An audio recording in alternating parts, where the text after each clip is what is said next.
Thomas McKenna walked slowly through the cold morning air. His boots made soft sounds on the frozen ground. The sun was just coming up over the tall mountains around his small cabin.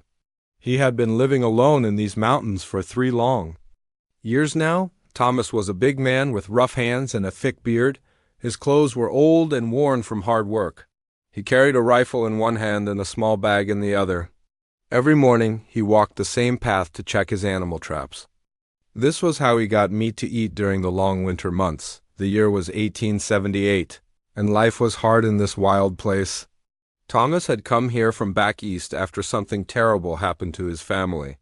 His wife and 2 small children had died from a bad sickness.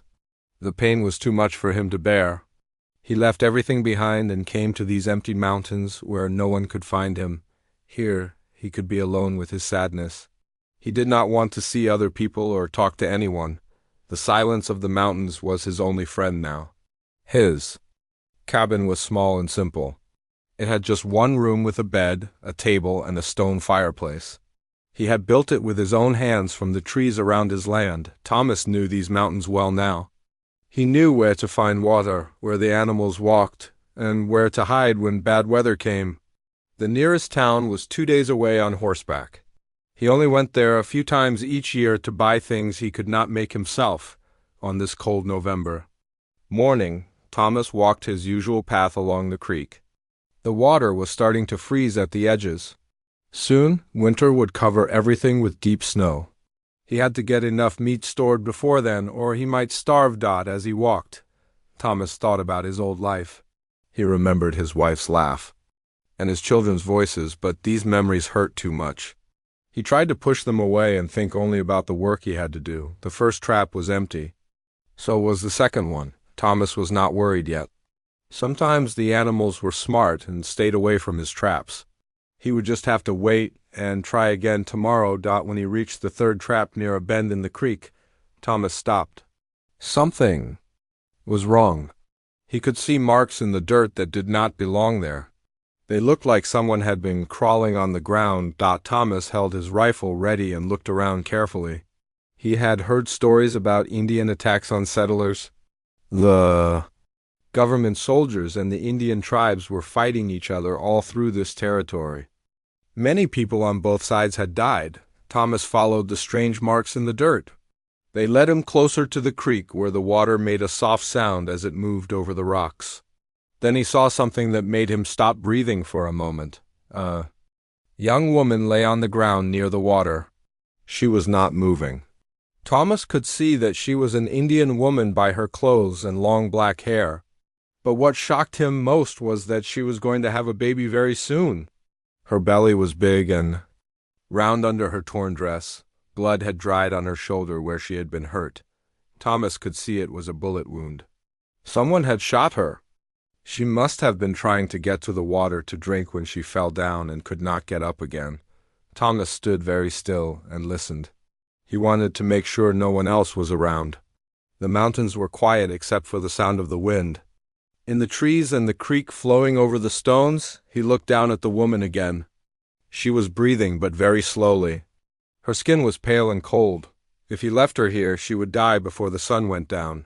Her baby would die too. Thomas knew this was dangerous. If other settlers found out he was helping an Indian, they might try to hurt him or drive him away. If soldiers found her at his cabin, they might think he was working with the enemy.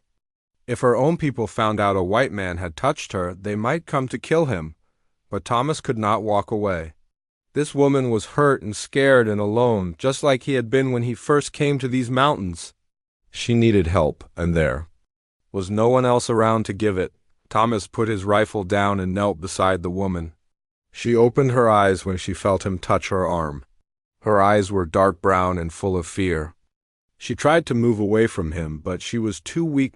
Thomas spoke to her in a soft voice, the way he used to talk to scared animals.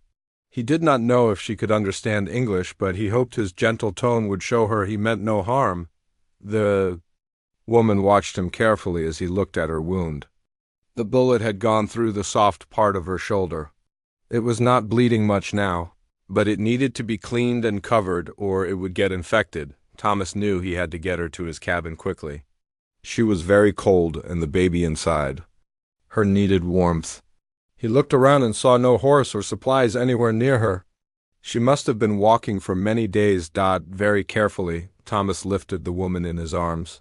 She was lighter than he expected, but her big belly made it hard to carry her. She made a small sound of pain, but did not fight him. The walk back to his cabin seemed to take forever. Thomas had to stop several times to rest and make sure the woman was still breathing.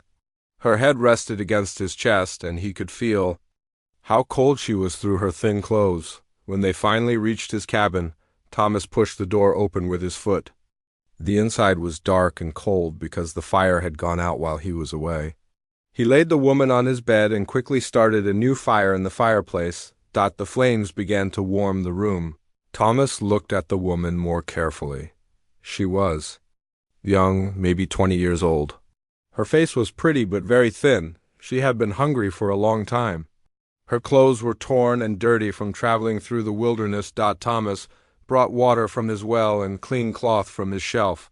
He had learned how to treat wounds from watching his father, who had been a doctor back east. The woman watched him with suspicious eyes as he cleaned the dried blood from her shoulder. When Thomas touched the wound, the woman made a sound of pain and tried to pull away. He spoke to her again in his gentle voice, hoping she would understand that he was trying to help her. After he cleaned and bandaged her shoulder, Thomas brought her water to drink and a piece of bread to eat. She drank the water quickly, like someone who had been thirsty for days. But she only took a small bite of the bread before her eyes closed and she fell asleep. Thomas sat in his chair by the fire and looked at the sleeping woman. He had no idea what her name was or where she came from. He did not know if she had family looking for her or enemies chasing her. All he knew was that she was hurt and pregnant and needed his help. Outside, the wind was getting stronger and the sky was getting dark with clouds. A storm was coming, and it would probably snow before morning. Even if Thomas changed his mind, he could not take the woman anywhere safe until the weather got better. He was stuck with her, and she was stuck with him. Thomas McKenna, who had wanted to be alone forever, was no longer alone. His simple, quiet life had just become very complicated. But as he watched the woman sleep peacefully for the first time in days, he felt something he had not felt in 3 years. He felt needed again. The snow started falling that night, just as Thomas had expected. Big, soft flakes covered his cabin and the mountains around it.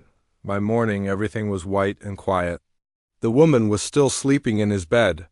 Thomas had spent the night in his chair by the fire, waking up every hour to make sure she was still breathing. When the sun came up, Thomas made coffee and heated some soup he had made from rabbit meat.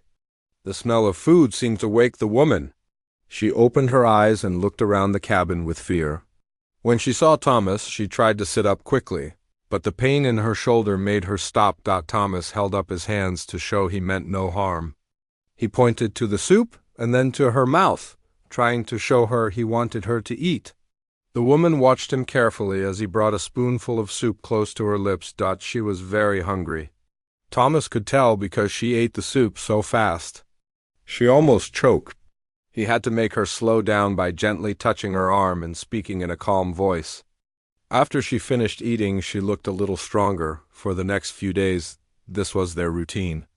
Thomas would bring her food and water, change the bandage on her shoulder, and make sure the fire stayed warm. The woman slept most of the time, which Thomas knew was good for healing. On the 4th day, the woman tried to speak. She pointed to herself and said something that sounded like, "Ayana." Thomas pointed to himself and said, "Thomas," clearly. She tried to repeat his name, but it came out as Thomas. He smiled, and for the first time she smiled back a little. This was how they began to learn each other's languages. Thomas would point to things around the cabin and say the English word. Ayana would say the word in her language, Comanche. Water was baya, fire was kwa, food was tukuminu. Thomas learned that Ayana's name meant eternal blossom in her language. She learned that Thomas had lived alone in the mountains for a long time. They could not have long conversations yet, but they were starting to understand each other. As the days passed, Ayana got stronger. She could sit up in bed and move around the cabin slowly. But her belly was getting bigger, and Thomas knew the baby would come soon. This made him very worried because he had never helped deliver a baby before. Ayana could see that Thomas was worried about something. One day, she took his hand and put it on her belly. The baby was moving inside, kicking and turning. Thomas felt amazed and scared at the same time. This tiny person would be born in his cabin, and he would have to help. Thomas had some old books that his father had given him about medicine. He read them by the firelight every night, trying to learn what to do when the baby came. The books talked about things he had never heard of before.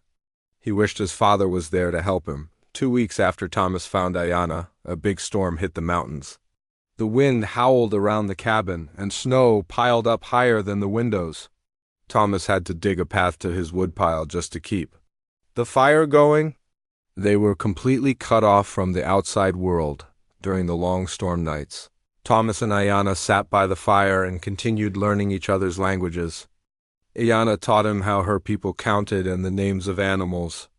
Thomas taught her more English words and showed her his books. Ayana was very smart. She learned English words much faster than Thomas learned Comanche words.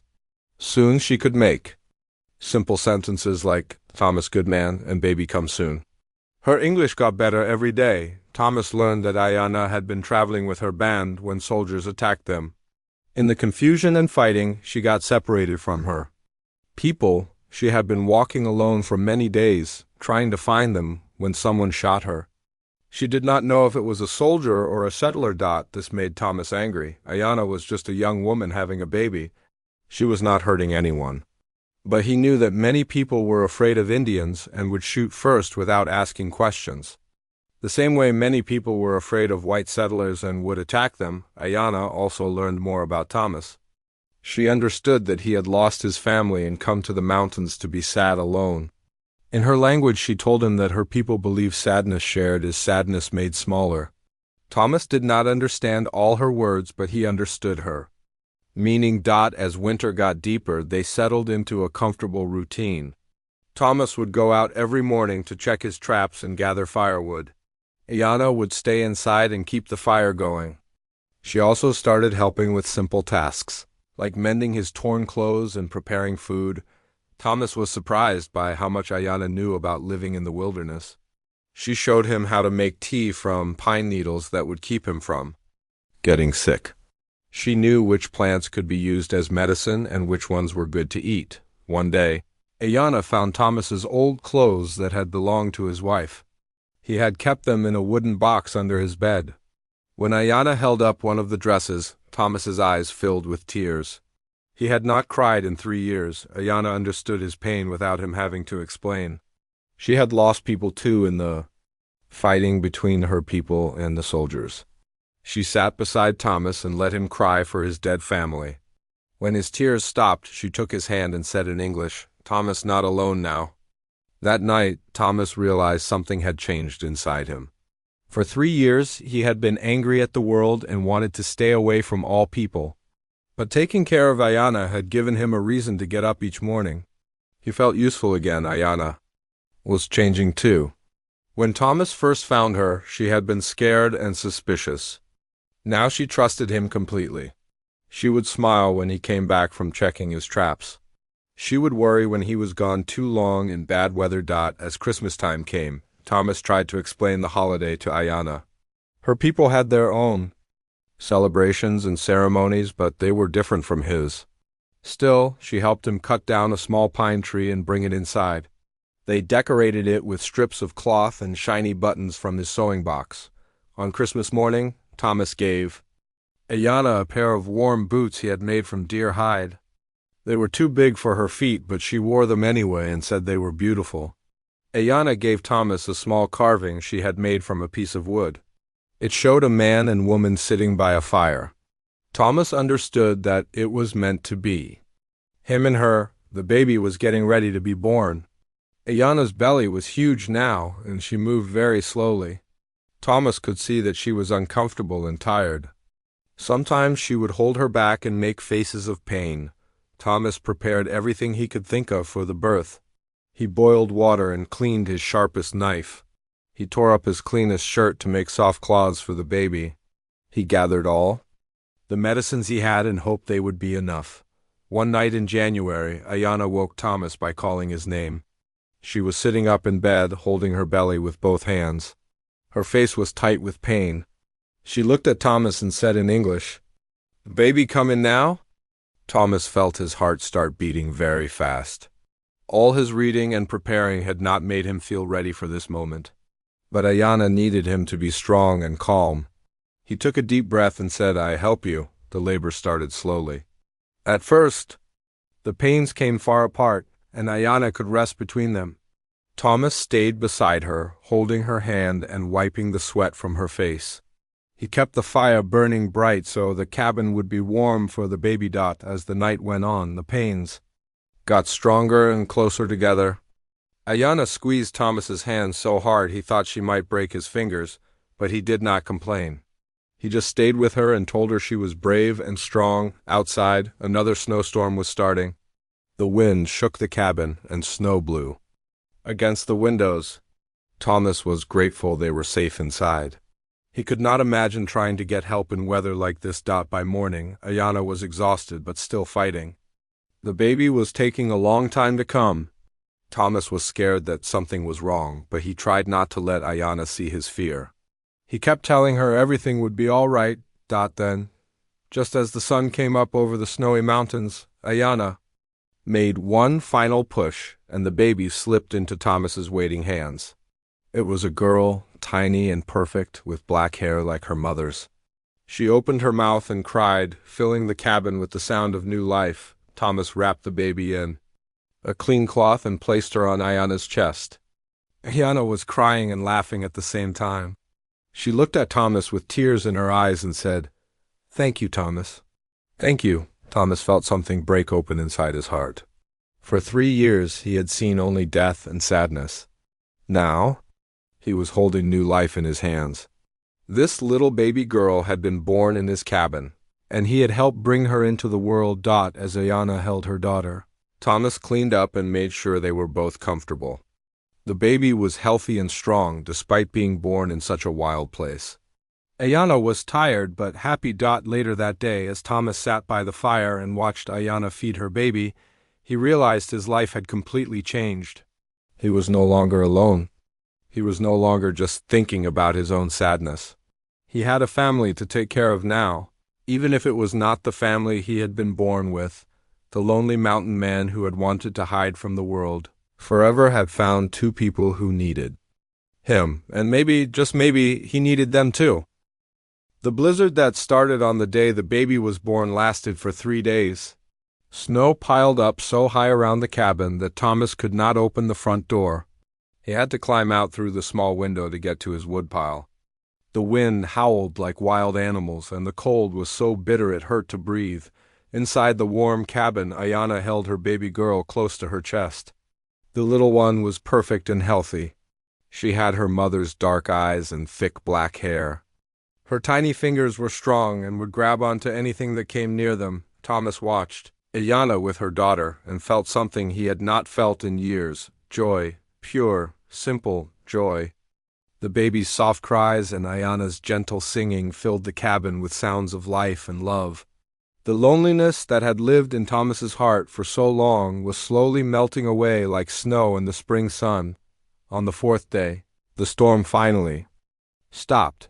Thomas dug a path through the deep snow to his woodshed and animal traps. Everything was buried white and clean.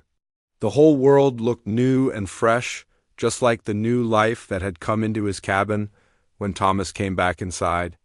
He found Ayana trying to teach the baby Comanche words.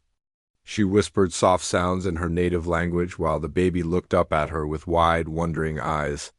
Thomas loved watching them together. It reminded him of his own wife with their children, but instead of making him sad, it made him feel warm inside. Ayana was getting stronger every day. Soon she was walking around the cabin and helping with the daily work. She showed Thomas how her people prepared and stored food for the winter. She knew ways to make dried meat last longer and how to make nutritious soup from bones and wild plants. The baby grew quickly.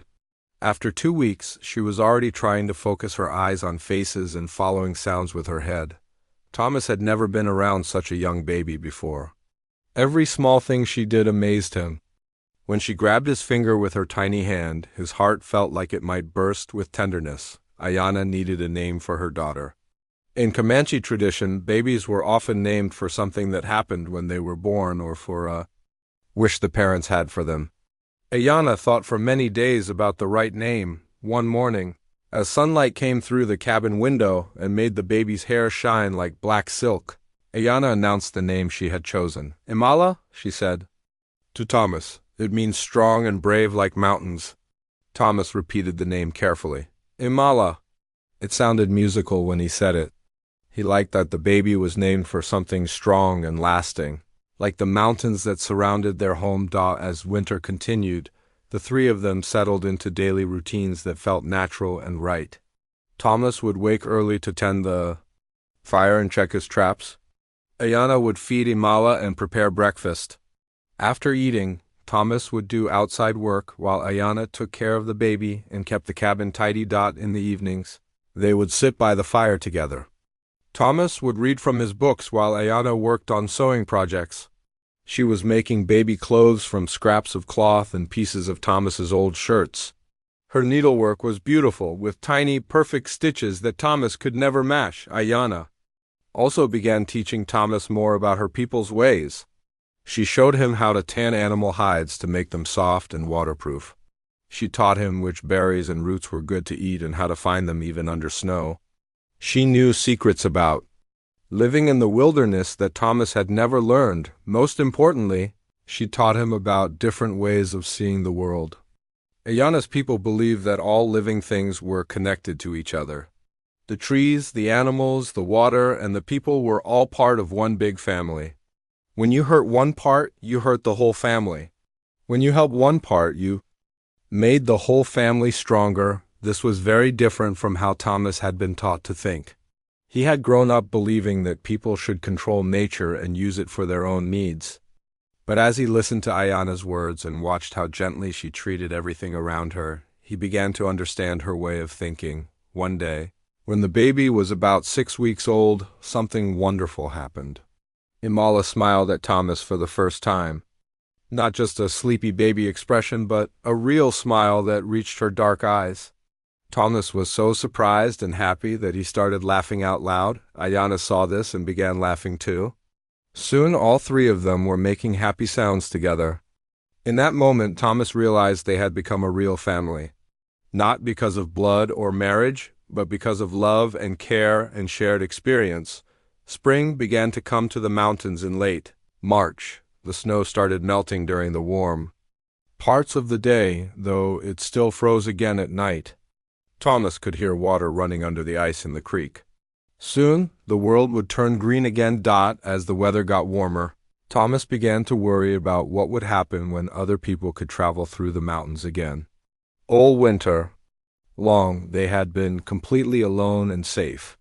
But when the snow melted, soldiers and settlers and maybe even Ayana's own people might come looking. Ayana seemed to be thinking about the same things. Sometimes Thomas would catch her staring out the window with a sad expression on her face. He knew she was wondering about her family and her people. Were they safe? Were they looking for her? Did they think she was dead? But she was also worried about leaving Thomas and their mountain home. This cabin had become her safe place. Thomas had saved her life and helped bring her daughter into the world. How could she leave the man who had shown her such kindness? Thomas was having his own difficult thoughts. For months, he had been happier than he had been since his family died. Taking care of Ayana and Imala had given his life meaning again. The idea of being alone in the cabin once more seemed unbearable, yet he knew that Ayana belonged with her own people. She had been raised in a completely different culture with different customs and beliefs. Her daughter should grow up knowing about her Comanche heritage. Thomas had no right to keep them with him just because he did not want to be alone. One warm day in April, when the creek was running fast with melted snow, Ayana made a decision. She took Thomas outside and showed him something she had been working on in secret. Behind the cabin, She had cleared a small piece of ground and planted seeds she had saved from vegetables they had eaten during the winter. "Garden," she said in English, pointing to the planted area. "For summer, for family." Thomas understood what she was telling him. She wanted to stay, at least through the summer. She was planning for their future together. The realization filled him with relief and happiness, but Ayana had more to show him. She led him to a tree near the garden where she had hung something from the branches. It was a small medicine bag made from soft leather and decorated with tiny beads. Inside, Thomas knew, were special herbs and stones that had meaning in Comanche. "Culture, for protection," Ayana explained, "for our home." That word, our, made Thomas's heart skip. She had called the cabin our home. For the first time since he found her, Ayana was talking about the future instead of just surviving day by day. As spring turned into early summer, their life together became even more comfortable. The baby was growing bigger and stronger every day. She could hold up her head and was starting to make happy gurgling sounds when Thomas or Ayana talked to her. Thomas built a wooden cradle for Imala and made toys for her from carved wood and scraps of colorful cloth. Ayana wove a soft blanket from plant fibers she had gathered and prepared. Everything they made for the baby was created with love and care. The garden Ayana had planted began to grow. Green sprouts pushed up through the dark soil, reaching toward the warm sun. Thomas had never thought to grow vegetables in the mountains, but Ayana's knowledge of plants and soil made it possible. She also gathered wild plants that were good for food and medicine. Thomas learned to recognize the leaves, roots, and berries that could help them stay healthy and strong. Ayana's wisdom about living from the land was deeper than anything Thomas had learned from books. In the long summer evenings, they would sit outside the cabin and watch the sun set behind the mountain peaks. Imala would lie on a blanket between them, looking up at the changing colors in the sky. These were the most peaceful moments Thomas had ever experienced. Sometimes Ayana would sing traditional Comanche songs in her soft, musical voice. Thomas did not understand the words, but the melodies were beautiful and sad and hopeful all at the same time. Other times, Thomas would tell stories from his childhood or read aloud from his books. They were creating their own small world in the mountains, separate from the conflicts and troubles of the outside world. For a few precious months, they lived like they might be the only people on earth, but even in their happiness, both Thomas and Ayana knew that their peaceful time could not last forever. The outside world would find them eventually. When it did, they would have to make choices that might tear their little family apart. For now, though, they chose to live in the present moment. They chose to love each other and their baby daughter.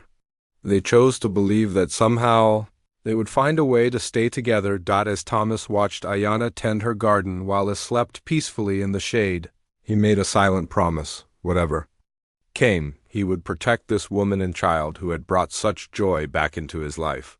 He had been alone for so long that he had forgotten how good it felt to have people to care for.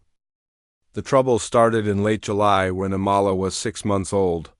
Thomas had gone down to the valley to check on his furthest trapline when he saw something that made his blood run cold. Fresh horse tracks in the soft mud near the stream, and they were not from wild horses. The tracks were deep and evenly spaced, the kind made by horses carrying riders.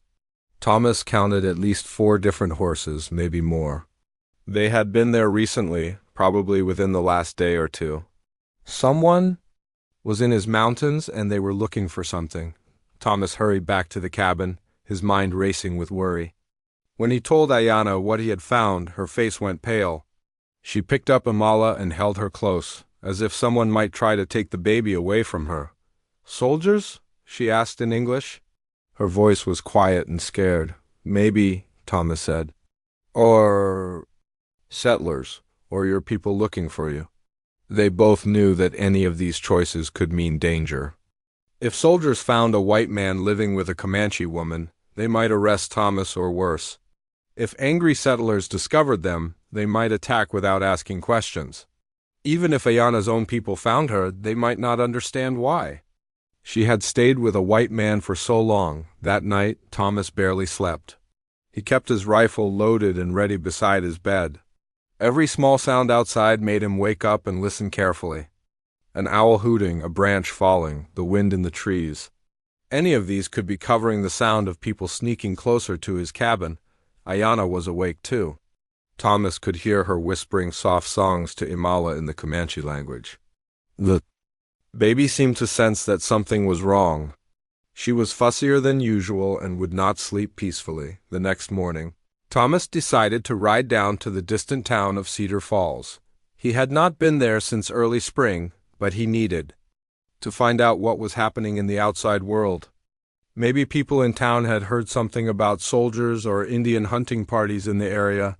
Thomas left his rifle with Ayana and showed her again how to load and fire it. She had learned to shoot during the spring months, and she was a good shot. If anyone tried to hurt her or Imala while he was gone, she could protect herself. The ride to Cedar Falls took most of the day. The town was bigger than when Thomas had last seen it. New buildings had been built, and there were more people on the streets. Most of them were men with guns and hard expressions on their faces.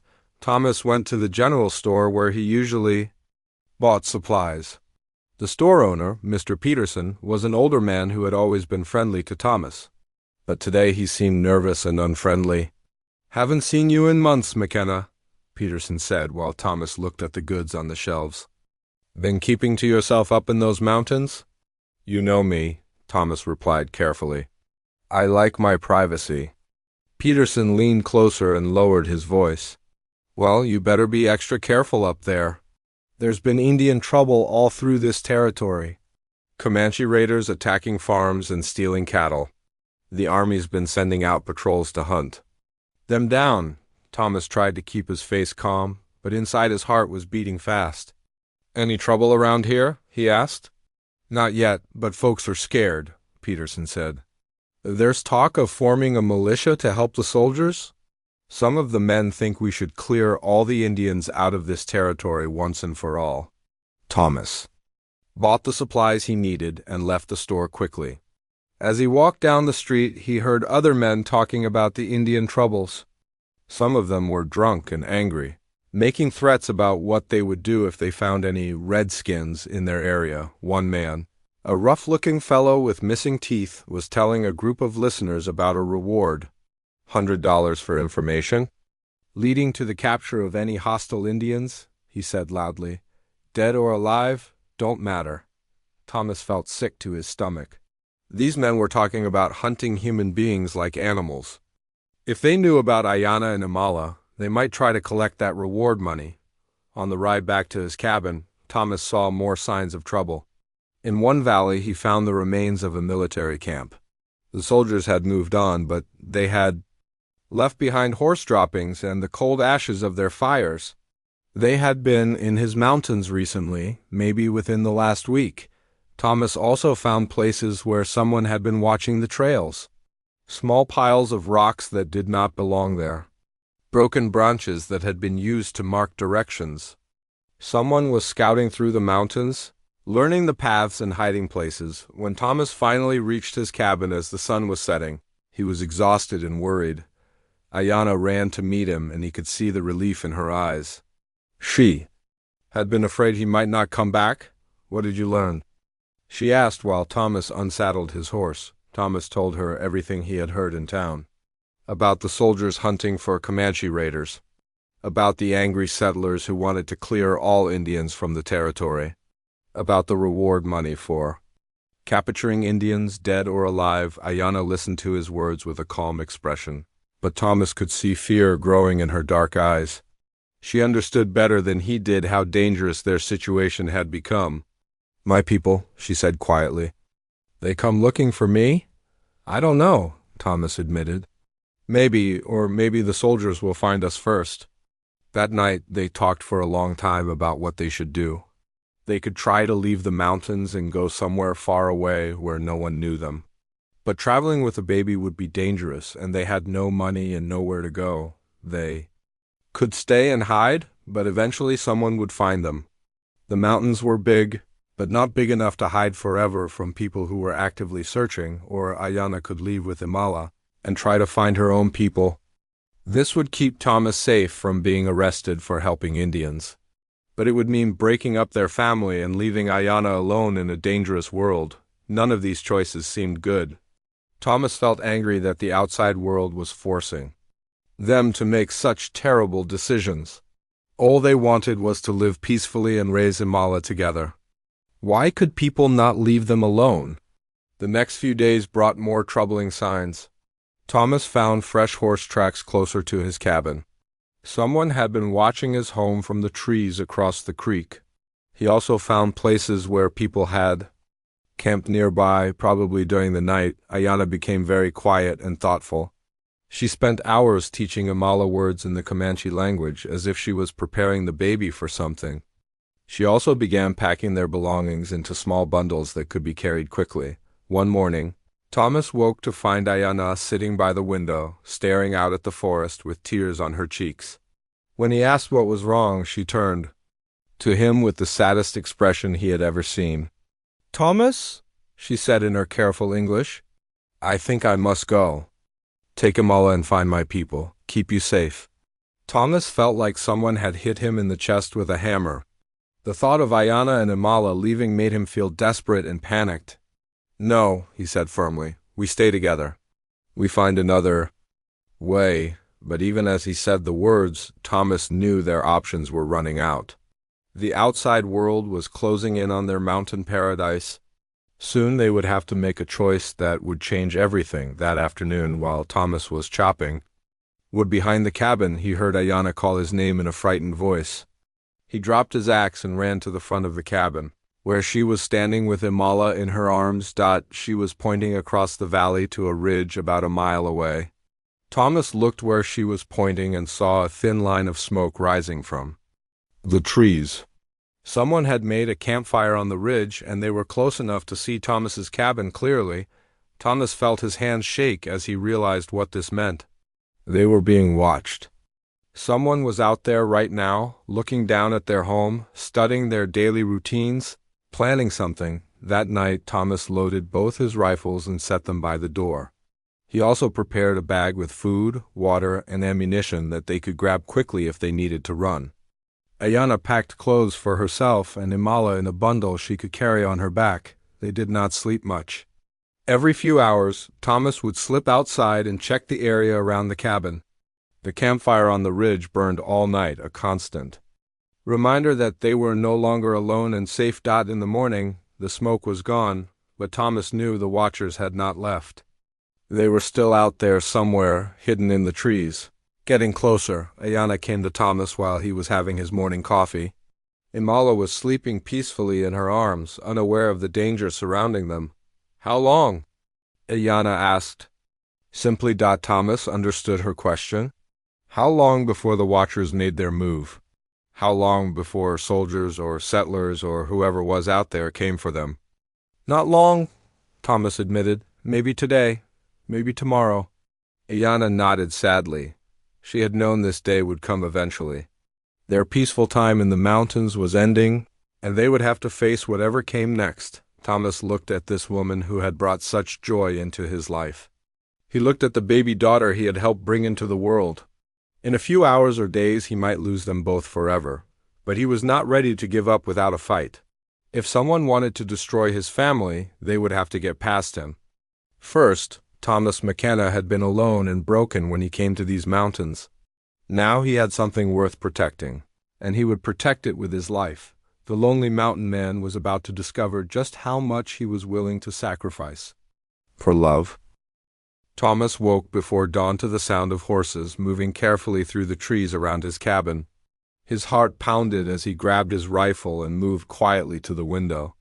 In the gray morning light he could see 3 men on horseback at the edge of the clearing, but these were not soldiers or angry settlers. These were Comanche warriors, and Thomas knew immediately why they had come. They were looking for Ayana. Ayana was already awake, sitting up in bed with Imala pressed close to her chest. She had heard the horses too. When she saw Thomas at the window, she whispered one word in English: "Brother." Thomas looked more carefully at the riders. The man in front was young and strong, with long black hair and painted markings on his face. Even from a distance, Thomas could see that he looked very much like Ayana. This had to be her brother, the one she had told him about during their long winter talks. The three warriors sat perfectly still on their horses, waiting. They had not drawn their weapons, but Thomas could see rifles and bows ready for use. They were being careful, not sure what they would find inside the cabin. Thomas knew this was the most dangerous moment of his life.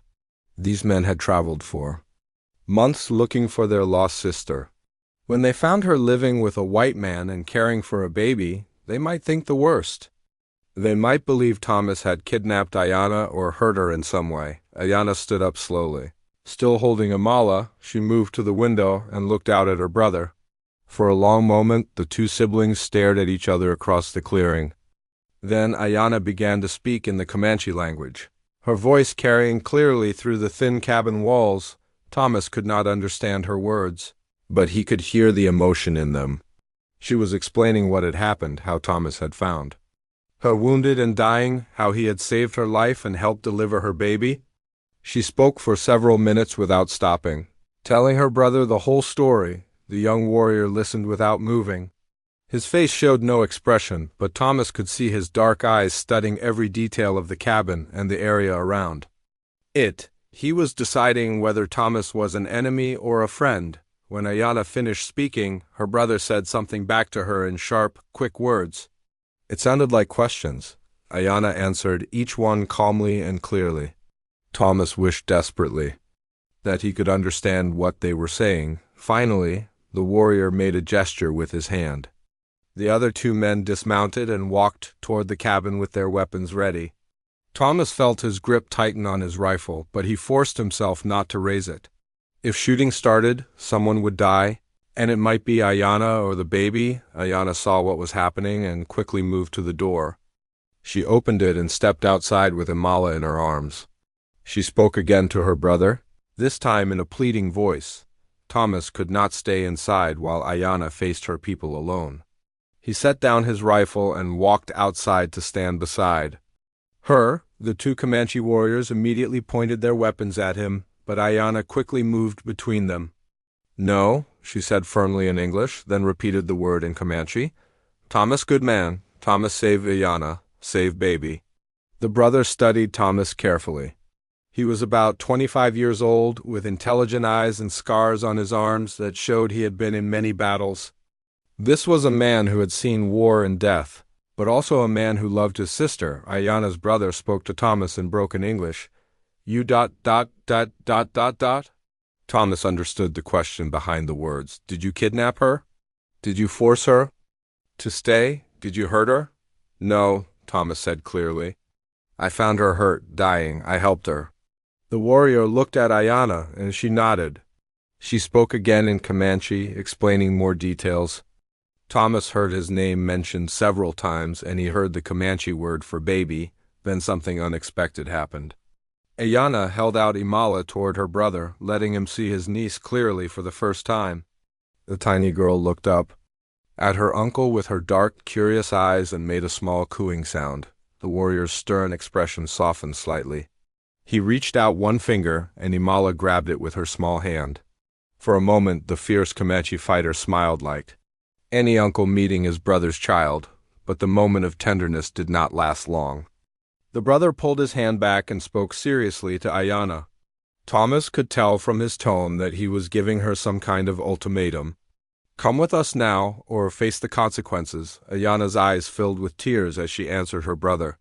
She was torn between her loyalty to her family and her love for Thomas.